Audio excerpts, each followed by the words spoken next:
Bismillah. Assalamualaikum warahmatullahi wabarakatuh. Innal hamdalillah nahmaduhu wa nasta'inuhu wa nastaghfiruh wa na'udzu billahi min syururi anfusina wa sayyiati a'malina. May yahdihillahu fala mudhillalah wa may yudlilhu fala hadiyalah. Asyhadu an la ilaha illallah wahdahu la syarikalah wa asyhadu anna Muhammadan abduhu wa rasuluhu la nabiyya ba'dah.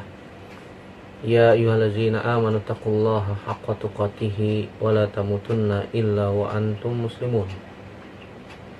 Amma ba'du fa inna asdaqal hadithi kitabullah wa khairal hadi hadi Muhammadin sallallahu alaihi wasallam.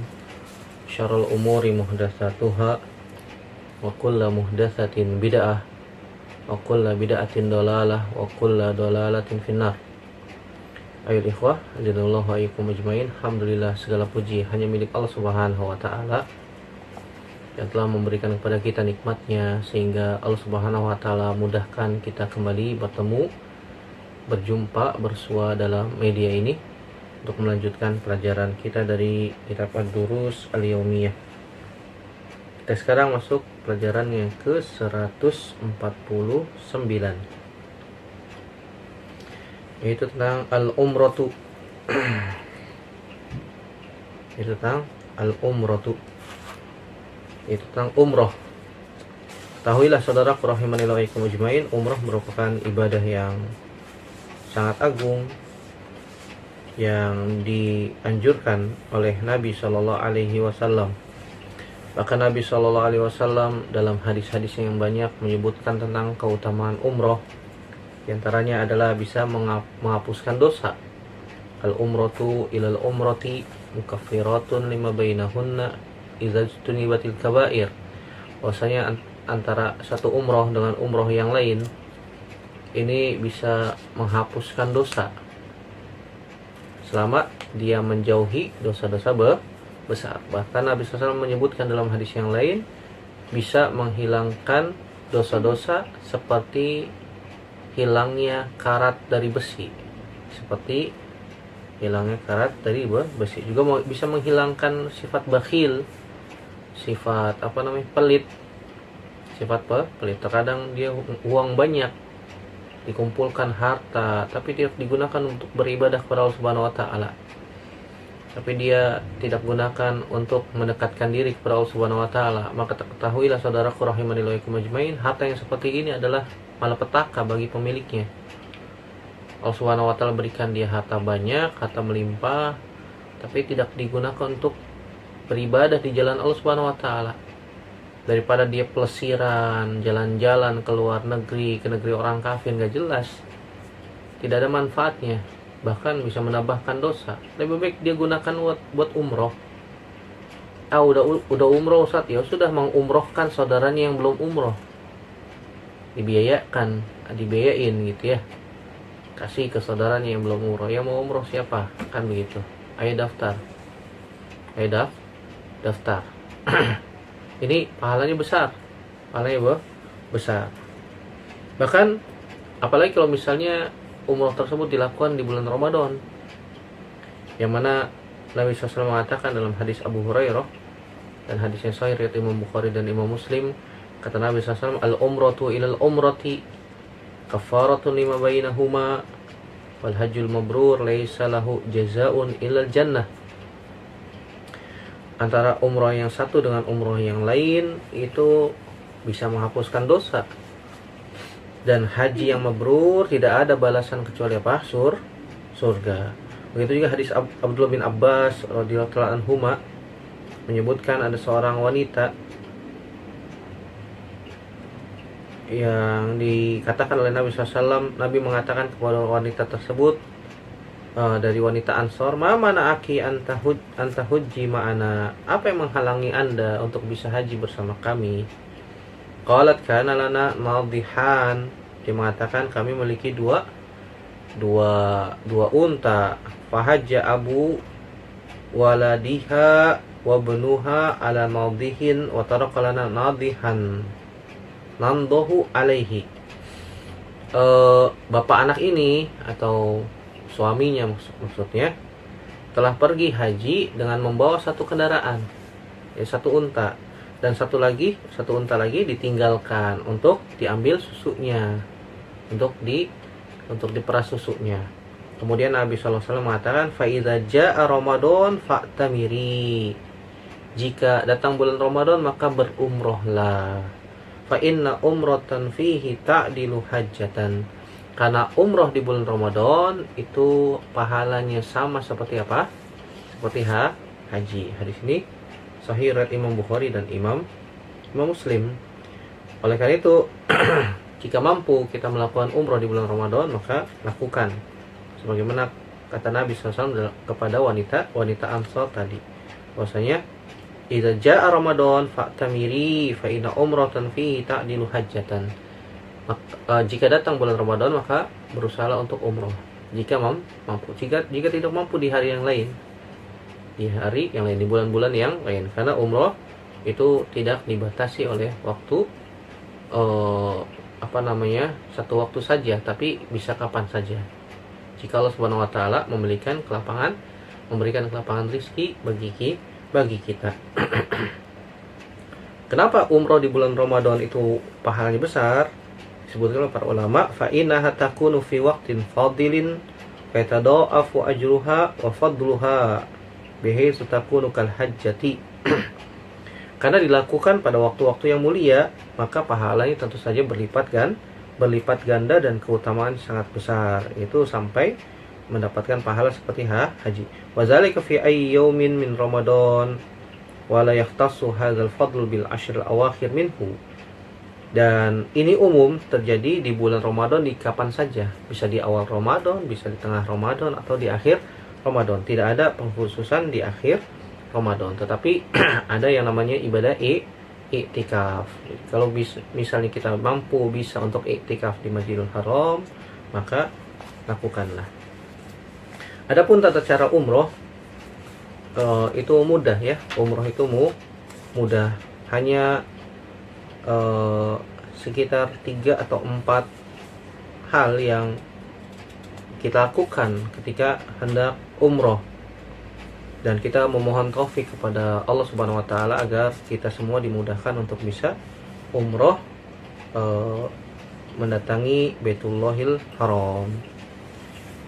Itu sekitar 4 hal yang perlu diperhatikan dalam umroh. Yang pertama adalah ihram, yang kedua tawaf, yang ketiga sa'i, dan yang keempat tahallul. Jika Anda ingin melaksanakan ibadah umroh, maka ada beberapa hal yang harus diperhatikan. Yang pertama, sebelum berangkat, maka bulatkan tekad bismillah dengan meminta pertolongan kepada Allah Subhanahu wa taala. Begitu juga saudara-saudara yang belum pernah umroh, maka minta pertolongan kepada Allah Subhanahu wa taala dan usaha. Nabung, usaha, insya Allah akan mudahkan. Ada niat untuk pergi berkunjung ke Baitullahil Haram, itu untuk melaksanakan umroh. Jika kita bertekad, berniat, ada usaha, maka Allah akan mudahkan untuk safar ke negeri Haram, ke negeri Makkah, ke Baladul Amin. Jika sudah memiliki tekad kuat, maka persiapkan yang lain, yaitu sudah daftar, sudah mau berangkat, maka berusaha untuk kembali kepada Allah Subhanahu wa taala taubatan nasuha dengan menjalankan seluruh hal-hal yang menjadi syarat taubatan nasuha. Disebutkan oleh Imam Nawawi dalam Riyadhus Shalihin ada 4. Yang pertama, berazam, bertekad kuat tidak melakukan dosa lagi. Kemudian dia juga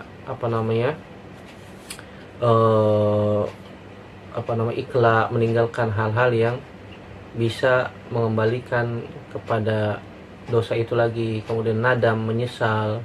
Kemudian kalau ada hal-hal yang berkaitan tentang hak manusia dikembalikan.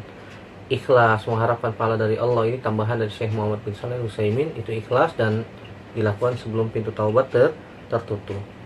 Dan berusaha keras untuk mendapatkan harta yang halal. Mencari teman yang baik yang sesuai dengan sunnah Nabi SAW. Terkadang orang umroh hanya sekedar umroh saja, jalan-jalan pelesiran di sana. Apalagi di sana bertemu dengan teman-teman yang buruk, dengan travel yang tidak sesuai dengan sunnah Nabi Shallallahu Alaihi Wasallam, maka ini bisa berpengaruh kepada ibadah umroh kita. Jangan-jangan kita ibadah umrohnya tidak diterima. Kenapa? Karena banyak bid'ah yang dilakukan, banyak hal-hal yang tidak sesuai dengan tuntunan Nabi SAW. Padahal Nabi mengatakan, khuzu anni manasikakum, ambillah dariku cara manasik kalian. Manasik umroh ada cara-caranya, ada tuntunannya dari Nabi Shallallahu Alaihi Wasallam, nggak sembarangan. Tidak sembarangan. Jadi bisa menjadi sia-sia ibadah umroh kita jika tidak dilakukan sebagaimana yang diajarkan oleh Nabi Shallallahu Alaihi Wasallam, dan berwasiat pada keluarga yang ditinggalkan, mempelajari hukum-hukum umroh, dan menghafalkan doa-doa yang berkaitan tentang umroh, doa ketika safar, naik kendaraan, dan yang lainnya ya. Adapun pelaksanaan umroh yang harus diperhatikan ada beberapa hal. Yang pertama adalah ihram, yang kedua adalah tawaf, yang ketiga adalah sa'i antara Safa dan Marwah, yang keempat adalah tahallul. Sebelum ihram, sebelum masuk ke dalam nusuk, yaitu pelaksanaan umroh, maka disunahkan menggunting kuku, dirapihkan kukunya yang panjang-panjang dipotong, mencukur kumis bagi laki-laki, menghilangkan bulu ketiak, bulu kemaluan, kemudian dia mandi dan memakai minyak wangi di badannya. Tidak dianjurkan memakai minyak wangi di pakaian ihram. Ya, kemudian setelah itu memakai pakaian ihram. Adapun pakaian ihram bagi wanita itu tidak ada pakaian khusus.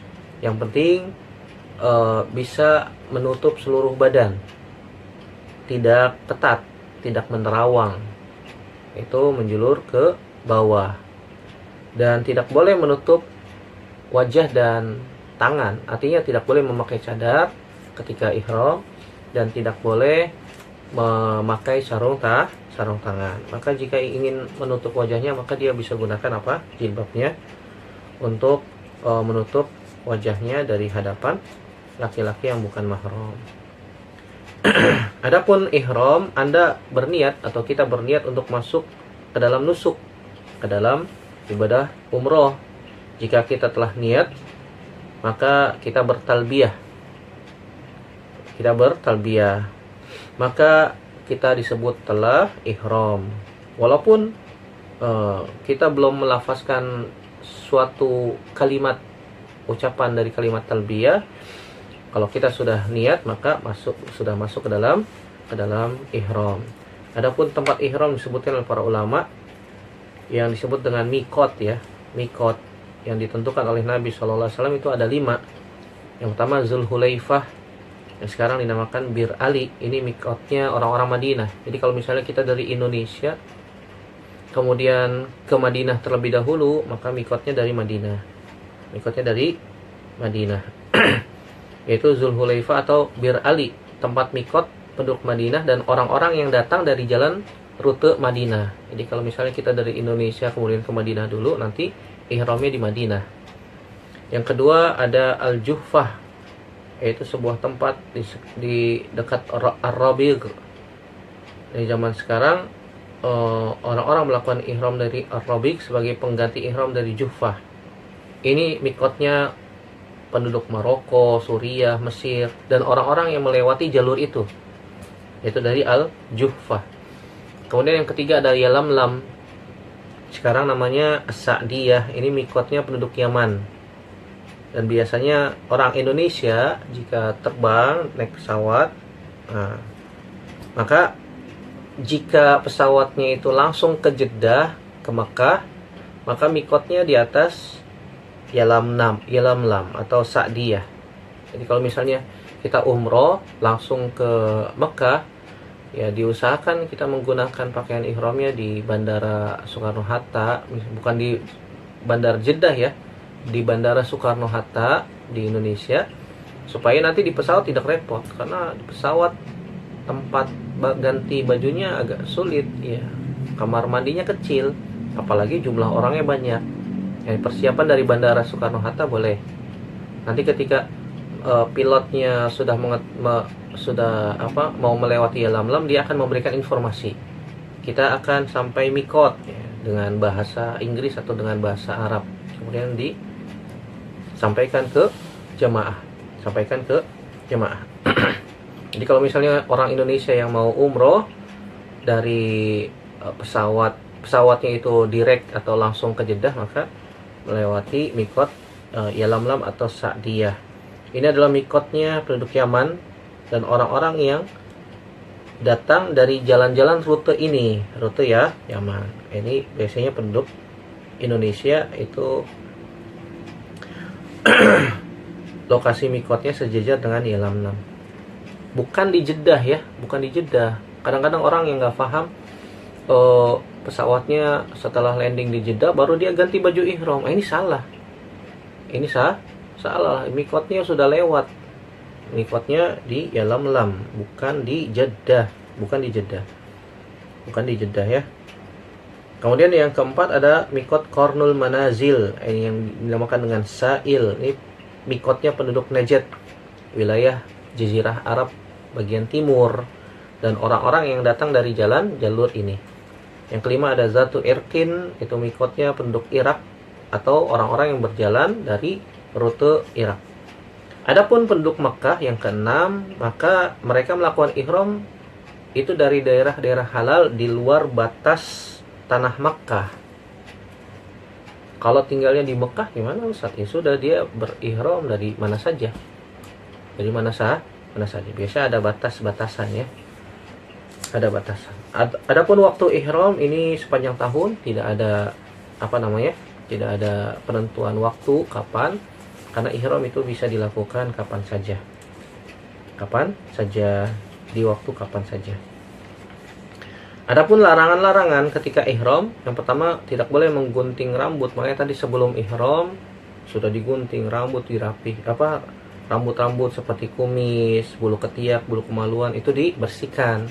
Kemudian menggunting kuku. Karena ketika sudah ihram nggak boleh memakai pakaian yang dijahit bagi laki-laki. Nggak boleh pakai pakaian seperti ini ketika umroh. Nah, hanya menggunakan 2 helai pakaian yang tidak berjahit. Itu yang atas namanya rida, yang bawah itu namanya izar. Yang bawah namanya izar. Hanya 2 helai saja. Hanya 2 helai bagi laki-laki. Adapun bagi wanita tadi sudah disebutkan ya. Boleh pakai pakaian apa saja, yang penting tidak ketat, tidak menerawang. Biasanya warna hitam dan menutup seluruh tubuh kecuali wajah dan telapak tangan. Ketika ihram tidak boleh memakai wangi-wangian, tidak boleh membunuh binatang buruan, tidak boleh bersetubuh atau bermesraan dengan istri, misalnya dengan mencium atau meraba dengan syahwat. Ini nggak boleh ketika ihram. Nggak boleh melakukan akad nikah, nggak boleh berbuat fasik, maksiat, bertengkar atau membantah-bantahan, debat. Ini ketika ihram tidak boleh. Memotong tumbuh-tumbuhan di tanah haram, mengganggu binatang-binatang buruan, atau menutup kepala bagi laki-laki memakai peci ketika ihram tidak boleh. Maka dilepas ya. Atau memakai topi, ini nggak boleh ketika ihram. Adapun tata cara umroh, yang pertama adalah ihram. Tadi sudah disebutkan ketika kita sudah ihram, niat memasuki rangkaian ibadah umroh. Ketika sudah di mikot, sejajar dengan mikot, maka kita hendaknya berniat untuk ihram dengan hati dan mengucapkan ucapan Allahumma labbaika umrotan. Ini bukan niat yang dilafazkan ya. Allahumma labbaika umrotan, kata Syekh Muhammad bin Shalih Al-Utsaimin, ini seperti takbiratul ihram dalam sholat. Labbaika, Allahumma labbaika umrotan. Ya Allah, aku penuhi panggilanmu untuk melakukan umroh, untuk melakukan umroh. Ini kalau umroh saja. Ya, adapun haji nanti pembahasannya pada kesempatan yang lain insyaallah taala. Apabila kita khawatir tidak dapat menyempurnakan manasik setelah memasuki manasik umroh dikarenakan sakit atau yang lainnya, maka ucapkan saja fa in habasani habisun famahilli haitsu habasatni. Jika ada suatu penghalang, maka aku bertahalul ketika itu. Hadis ini riwayat Imam Bukhari dan Imam Muslim. Ketika sudah mengucapkan Allahumma labbaika umratan, kemudian bertalbiyah dengan suara yang diangkat bagi laki-laki. Labbaik Allahumma labbaik, labbaik la syarika laka labbaik, innal hamda wan ni'mata laka wal mulk la syarika lak. Diulang-ulang terus sampai menjelang tawaf. Adapun wanita, dia bertalbiyah dengan suara lirih, dengan suara yang cukup terdengar oleh telinganya saja. Tadi waktu talbiyah adalah ketika sejak ihram sampai menjelang apa? Tawaf, sampai menjelang tawaf. Ketika sudah sampai di Makkah dan masuk ke dalam Masjidil Haram, maka kita masuk dengan mendahulukan kaki kanan seraya berdoa dengan mengucapkan doa masuk masjid. Bismillah, assalatu wassalamu ala rasulillah, a'udzubillahil azim wa biwajhil karim wa sultanihil qadim minasyaitonir rajim. Allahumma ftahli abwaba rahmatik. Bismillah, assalatu wassalam ala rasulillah, a'udzubillahil azim wa biwajhil karim wa sultanihil qadim minasyaitonir rajim. Allahumma ftahli abwaba rahmatik. Seperti kita masuk ke masjid-masjid yang lain, kita juga membaca doa ini ya. Kemudian menghentikan talbiyah ketika sudah masuk ke Masjidil Haram, kemudian melakukan ittiba. Ittiba itu artinya bagi laki-laki pakaian ihramnya dibuka yang bagian kanan sehingga pundaknya itu kelihatan. Di ujung kainnya dilipat ke bagian kiri. Jadi pundak kanannya nampak terlihat. Ini sunnah dalam tawaf untuk umroh atau tawaf kudum. Nah, itu 7 kali nanti melakukan tawaf 7 putaran. Nah, ketika sudah merubah posisi pakaian ihram, kemudian kita mulai untuk tawaf. Tawaf dimulai dari Hajar Aswad. Ada rukun Hajar Aswad, ada rukun ada rukun Iraqi, ada rukun Yamani, ada rukun Syam. Jadi urutannya rukun Hajar Aswad, kemudian rukun Iraqi, kemudian rukun Syami, ada rukun Yamani. Ada 4 ini ya, 4 pojok, 4 sudut gitu ya. Ada rukun Hajar Aswad, ada rukun Iraqi, ada rukun Syami, ada rukun Yamani. Nah, kita mulai untuk tawafnya dari rukun Hajar Aswad. Jadi di sudut yang sejajar dengan Hajar Aswad. Biasanya situ ada garisnya ya. Garis permulaan untuk tawaf. Kalau misalnya kita mampu memulai tawaf dengan mengusap Hajar Aswad, maka itu lebih baik. Jika tidak mampu, maka hanya berisyarat dengan tangan. Bismillah, Allahu Akbar. Bismillah, Allahu Akbar. Kemudian mencium tangan kita yang digunakan untuk berisyarat tersebut. Kalau kita mampu mengusap Hajar Aswad, kemudian kita cium tangan kita, atau kita cium langsung jika mampu. Jika tidak mampu, maka jangan memaksakan diri. Jangan memaksakan diri. Atau berisyarat dengan tangan, saya mengatakan Bismillahi Allahu Akbar.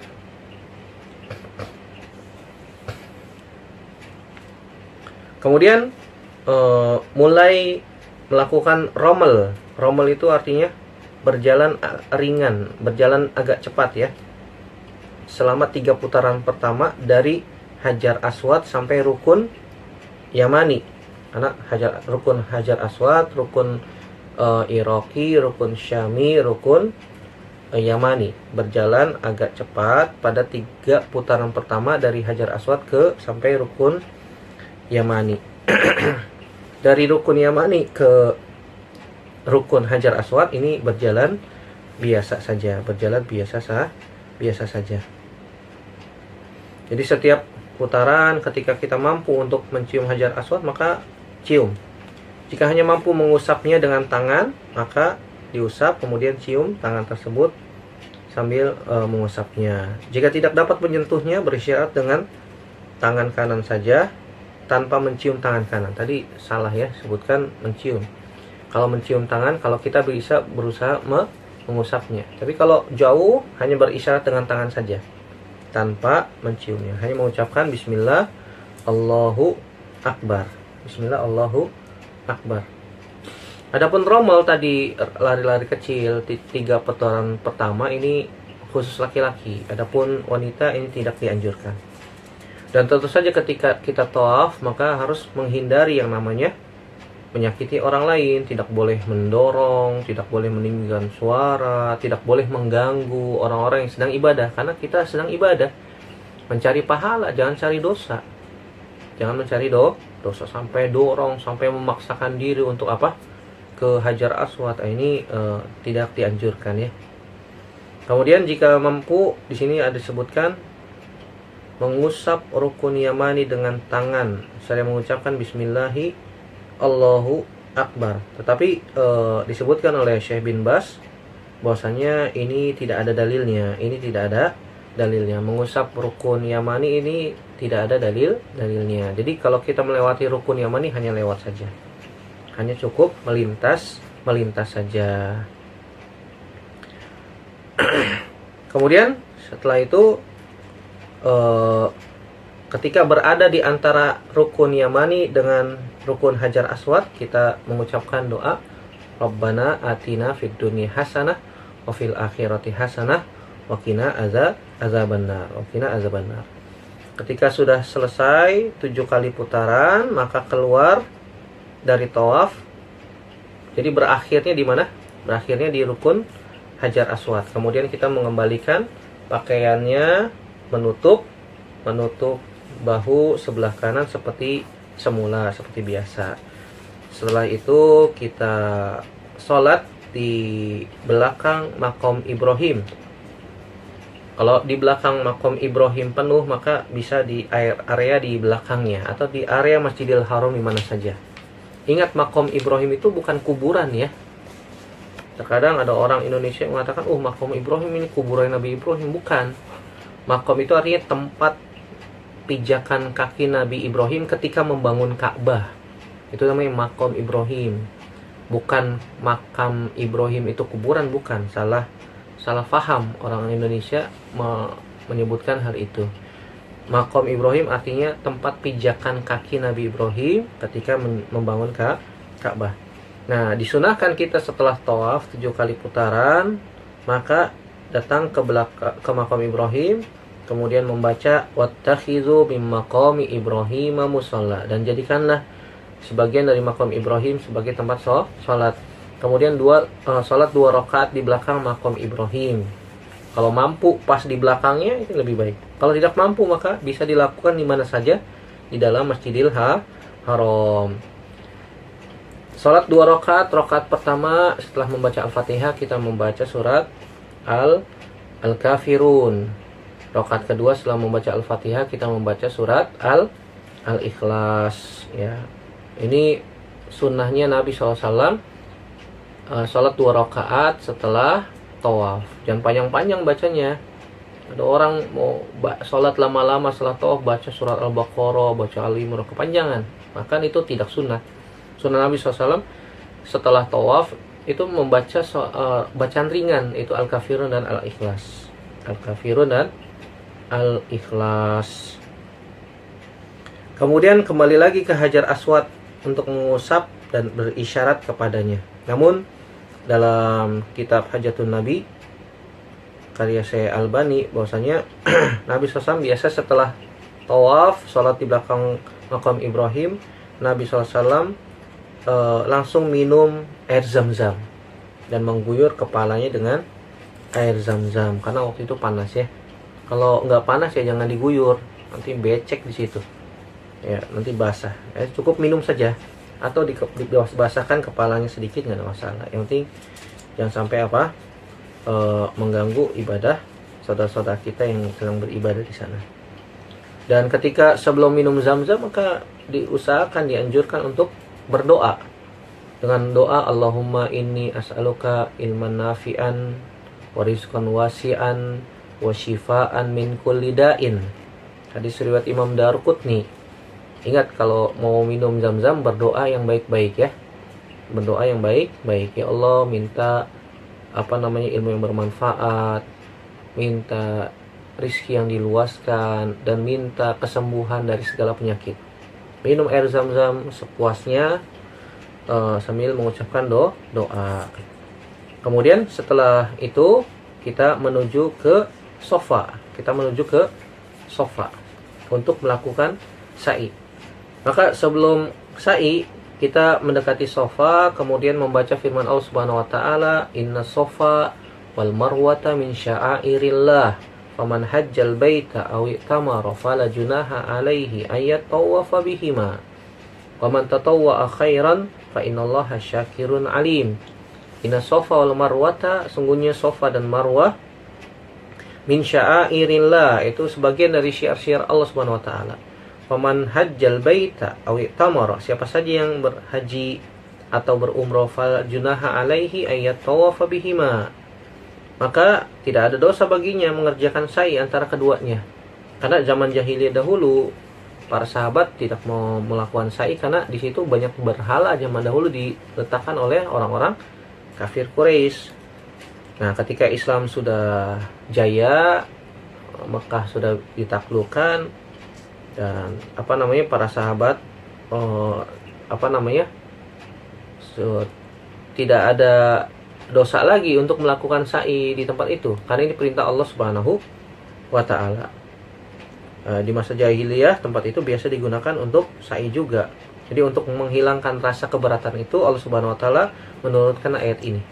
Fala junaha alaihi ayat tawafa bihima. Tidak mengapa, tidak ada dosa baginya mengerjakan sa'i antar keduanya. Faman tatawwa'a khairan fa innallaha syakirun alim. Barang siapa yang mengerjakan sesuatu kebaikan dengan kerelaan hati, maka Allah Maha mensyukuri kebaikan lagi Maha mengetahuinya. Allah Subhanahu wa taala memberikan pahala terhadap apa yang dilakukan oleh hamba-hambanya, memberikan pahala dari amal hambanya, memaafkan kesalahannya dan menambah nikmat dan sebagainya. Membaca ayat itu hanya di awal saja ya, hanya di awal sekali saja ketika menuju sofa. Kemudian naik ke bukit sofa, kemudian melihat ke Ka'bah jika memungkinkan. Ya kalau bisa melihat ke Ka'bah, seraya mengangkat tangan, mengucapkan Allahu Akbar, Allahu Akbar, Allahu Akbar, la ilaha illallah wahdahu la syarikalah, lahul mulku wa lahul hamdu, yuhyi wa yumitu wa huwa ala kulli syai'in qadir.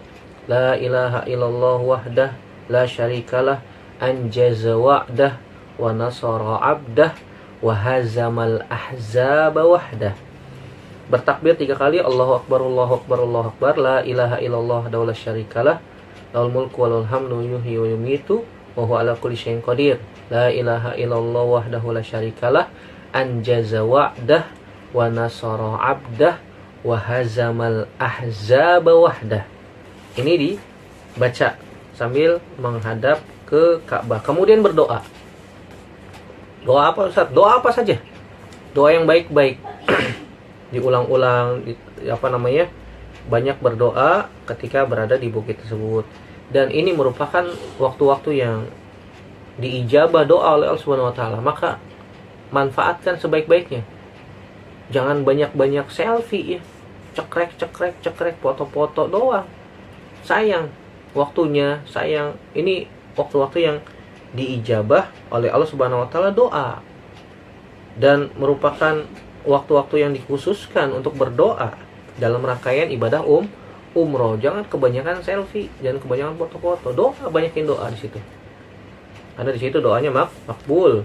Minta yang baik-baik, minta yang belum punya anak, ya Allah berikan keturunan. Yang belum nikah, ya Allah kasih jodoh. Yang belum punya rumah, ya Allah mudahkan punya rumah misalnya. Atau minta apa saja untuk kebaikan kita di dunia maupun di akhirat. Kemudian setelah puas berdoa, kemudian kita mulai untuk sa'i. Itu hitungannya Sofa Marwa dihitung 1. Sofa Marwa dihitung 1. Kemudian Sofa Marwa kedua. Sofa Marwa 3. Marwa Sofa 4. Sofa Marwa 5. Marwa Sofa 6. Sofa Marwa 7. Jadi berakhirnya di mana? Di Marwa. Bukan dihitung Sofa Marwa Marwa Sofa dihitung 1, enggak. Ini lama sekali. Jadinya 14 balik jadinya. Jadi satu jalan dihitungnya 1. Sofa ke Marwa dihitung 1 ya. Kemudian Marwa ke Sofa dihitung 2 dan seterusnya sampai itu 7 berakhirnya di mana? Di Marwa, berakhirnya di Marwa. Kemudian nanti kita akan menemukan ada tanda hijau. Nah, ketika kita melihat ada tanda hijau, kita berlari-lari kecil. Berlari-lari kecil. Ini untuk laki-laki ya. Kalau untuk perempuan ya jalan biasa saja. Sambil membaca Rabbighfir warham innaka antal a'azzul akram.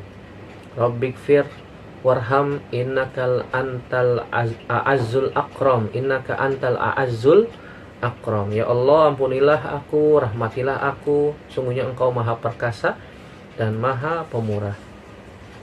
Setelah melewati ada tanda hijau itu, berjalan biasa lagi menuju Marwa. Kemudian naik ke Bukit Marwa menghadap ke Ka'bah. Jika menghadap ke Ka'bah, berarti kalau kita jalan ke Marwah ya menghadap ke kanan. Tanpa membaca ayat yang dibaca ketika di Sofa Al-Baqarah tadi, tidak. Hanya saja membaca seperti yang di Sofa, la Allahu Akbar Allahu Akbar Allahu Akbar la ilaha illallah wa la syarikalah lahul mulku wa lahul hamdu wa huwa ala kulli syai'in qadir. Lahul mulku wa lahul hamdu yuhyi wa yumiitu wa huwa ala kulli syai'in qadir. La ilaha illallah wa la syarikalah anjaza wa'dah wa nasara 'abdah wa hazamal ahzabal wahdah. Dibaca. Kemudian kita berjalan menuju Sofa. Seperti tadi ya. Kalau ada tanda-tanda hijau, kita disunahkan berlari kecil. Dan ulangi itu sampai kita terakhir di Bukit Marwa, di Bukit Marwa. Jika ada saudara-saudara kita tidak mampu untuk berjalan, boleh menggunakan kursi roda. Jika sakit, maka boleh menggunakan kursi roda. Kemudian setelah selesai sa'i, maka dianjurkan tahallul. Tahallul. Bagi laki-laki, maka yang lebih utama adalah gundul. Gundul dibotakin secara merata. Adapun wanita itu dengan mengumpulkan rambutnya dan dipotong bagian ujungnya sepanjang 1 ruas jari saja. Sepanjang 1 ruas jari sepanjang 1 jari saja dipotong.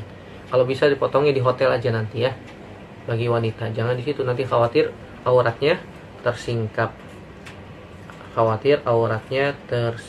Maka setelah tahallul, maka selesailah rangkaian ibadah umroh kita. Masya Allah, mudah ya. Hanya ihram, kemudian tawaf, kemudian sa'i dan tahallul. Selesai. Maka setelah selesai tahallul, maka ibadah umroh pun selesai. Dengan begitu ia pun halal. Dibolehkan untuk melakukan apa saja yang diperbolehkan ketika tidak sedang umroh, ketika tidak sedang ihram, termasuk bersetubuh dengan istri boleh. Adapun tentang masalah Hijr Ismail, kalau misalnya kita mampu sholat sunnah di belakang Hijr Ismail atau di dalam Hijr Ismail, maka boleh. Sebagaimana hadis Aisyah radhiyallahu anha, salatlah di Hijr Ismail apabila engkau ingin masuk ke dalam Baitullah, karena Hijr Ismail itu termasuk bagian Ka'bah. Jadi Hijr Ismail itu kayak ada lingkaran gitu di samping Ka'bah antara rukun rukun Iraqi dengan rukun Syami, itu ada semacam seperti lingkaran itu, menunjukkan di dalamnya itu adalah bagian Ka'bah dahulu, karena Ka'bah itu dulu besar. Kemudian Nabi SAW dan kaumnya membangun Ka'bah dengan harta seadanya, sehingga tidak mampu membangun seperti yang dibangun oleh Nabi Ibrahim alaihissalam, karena uangnya kurang dananya. Jadi dibuat seperti lingkaran itu, menunjukkan di dalam lingkaran itu adalah bagian dari Ka'bah. Maka boleh sholat sunnah di dalamnya 2 rakaat. Tidak boleh sholat wajib di dalam itu, karena itu di dalam Ka'bah ya. Tidak dianjurkan sholat fardu, tidak sholat wajib di sana, karena Nabi SAW tidak melakukan itu. Bahkan sebagian ulama berpendapat tidak sah sholat fardu di dalam Hijr Ismail, karena itu merupakan bagian dari Ka'bah. Wallahu ta'ala a'lam bishawab. Ya, ini rangkaian ibadah umroh. Jika Allah Subhanahu wa taala mudahkan kita untuk melakukan ibadah umroh, ya semoga Allah Subhanahu wa taala memudahkan langkah kita untuk melakukan ibadah umroh. Ya, jika ingin melakukan ibadah umroh maka bertekad, berniat, berdoa semoga dimudahkan oleh Allah Subhanahu wa taala. Ini saja yang dapat kita sampaikan, semoga yang sedikit ini bermanfaat. Aku qouli hadza astaghfirullah li wa lakum subhanaka Allahumma bihamdika asyhadu an la ilaha illa anta astaghfiruka wa atubu ilaik. Assalamualaikum warahmatullahi wabarakatuh.